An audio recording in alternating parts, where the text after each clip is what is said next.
Across the vast deserts and shimmering seas of antiquity, a name echoes: the Queen of Sheba. She is a figure who has fascinated people for thousands of years. Her story is a captivating blend of history, legend, and sheer wonder. We hear whispers of her immense wealth. We learn of her profound wisdom. And most famously, we recall her epic journey. A journey to meet a king renowned for his own sagacity, King Solomon. Her tale is not just a simple historical account. It is a vibrant thread woven into the rich tapestry of human culture. Imagine a time when the world felt impossibly large.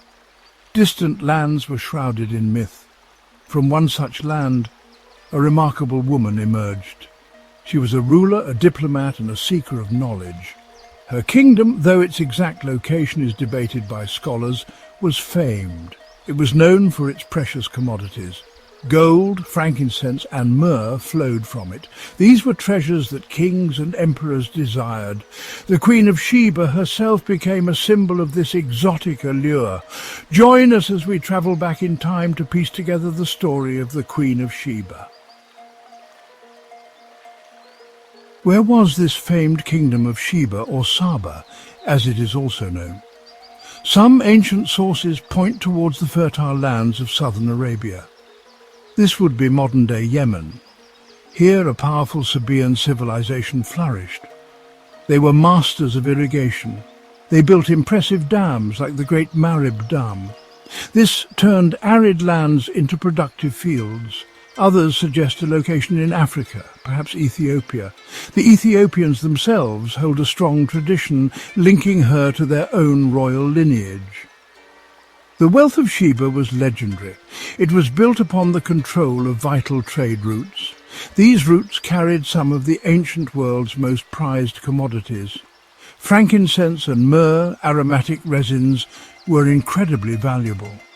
They were used in religious ceremonies, perfumes, and medicines across the Middle East and the Mediterranean world.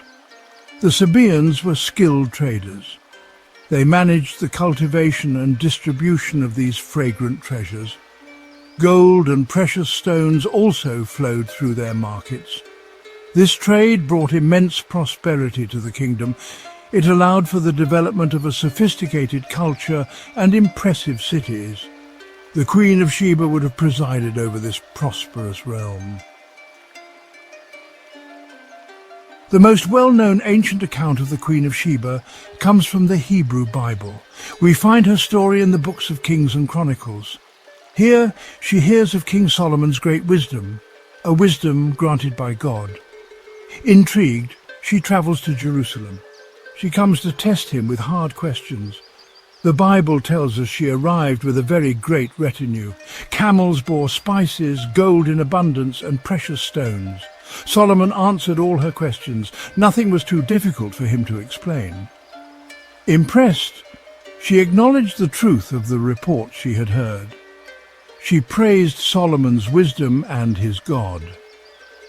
The Quran, the holy book of Islam, also features the queen known as Bilqis. The narrative shares similarities with the biblical account, but has its unique elements. In the Islamic tradition, Solomon learns of Sheba and its queen, who worships the sun. He sends her a message inviting her to submit to God. Initially, she responds by sending gifts, perhaps to test his intentions. Eventually, she decides to visit him. The Quran highlights her journey towards monotheism. It culminates in her conversion after witnessing Solomon's power and wisdom. Imagine the sheer scale of the Queen of Sheba's expedition. This was no casual trip. It was a major undertaking planned with meticulous care. Hundreds, perhaps thousands of people would have been involved. There were attendants, guards, scholars and servants, and of course the camels. Great lines of camels, the ships of the desert, laden with provisions and precious cargo. They carried water for the long, arid stretches. They transported food for the entire company. Most importantly, they bore the magnificent gifts intended for King Solomon: gold, frankincense, myrrh, and rare jewels, a king's ransom. The journey itself would have been an epic adventure. It spanned vast distances, likely over 1,000 miles. The caravan would have traversed harsh desert landscapes. They would have navigated rocky mountain passes.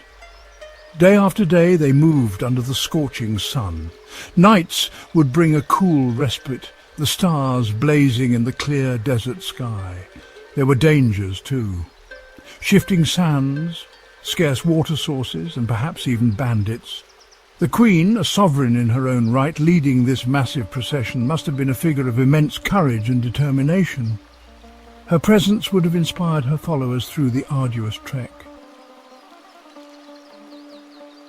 After weeks of arduous travel, the caravan finally approached Jerusalem. Imagine the Queen's first sight of the city. It was a thriving capital, the heart of Solomon's kingdom. Perched on the hills of Judea, it was an impressive sight. Solomon was renowned for his building projects. The first temple dedicated to Yahweh was his crowning achievement. His royal palace was a wonder of architecture and opulence. The Queen of Sheba observed everything with a keen eye. This was the domain of the wise king she had travelled to meet. The arrival of such a visitor caused great excitement in Jerusalem. The sight of the caravan, laden with treasures, was spectacular. The Queen of Sheba was an object of immense curiosity. Her entourage added to the sense of occasion. This was a meeting of two distinct cultures. Different worlds intersected, bringing potential for new understanding. The first meeting between the Queen of Sheba and King Solomon is legendary. Solomon, surrounded by his court in his palace, the Queen, regal and composed, entering his presence. There was an air of anticipation and cautious assessment. A central part of the Queen of Sheba's legend is her testing of King Solomon's wisdom. She came, as the texts say, with hard questions or riddles. This was a common practice in ancient courts. It was a way to gauge intelligence and insight. It was also a form of intellectual entertainment. The Queen, herself a wise ruler, would have prepared her challenges carefully. These were not simple puzzles. They were likely complex questions designed to probe the depths of Solomon's understanding. Questions about nature, human behavior, philosophy, or perhaps even matters of statecraft. While the specific riddles are not detailed in the primary biblical account, later traditions and folklore have filled this gap with imaginative examples. Some tales speak of her presenting identical-looking flowers, one real and one artificial, asking Solomon to distinguish them without touching. Or perhaps she presented children dressed identically, asking him to identify boys from girls. These stories, whether historically accurate or not, emphasize Solomon's extraordinary perception. He's always depicted as solving every riddle with ease. This astounded the Queen and confirmed the reports of his divine wisdom. The exchange was not one-sided. While the Queen tested Solomon, she also observed everything in his kingdom. She saw the order of his court, the provisions for his table, the attire of his servants, and the grandeur of the temple. She was deeply impressed by the prosperity and organization of his realm.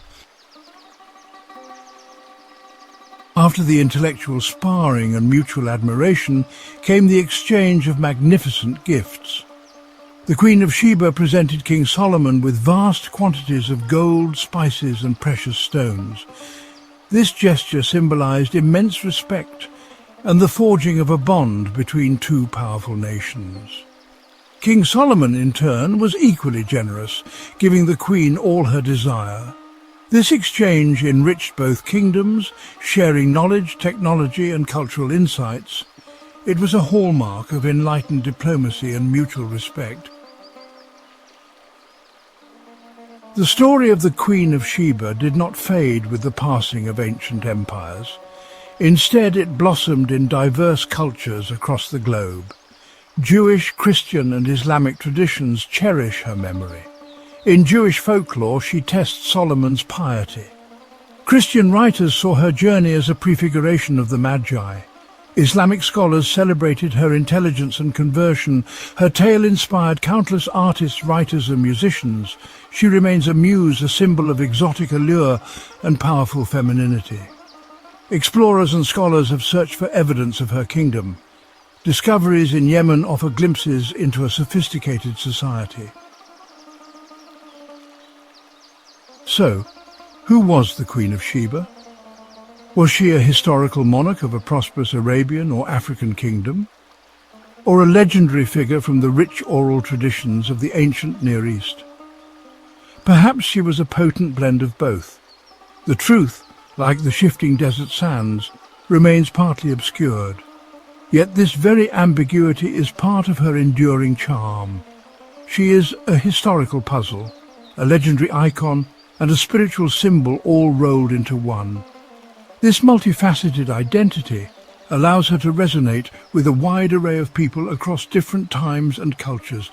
The Queen of Sheba remains an enigmatic and captivating figure.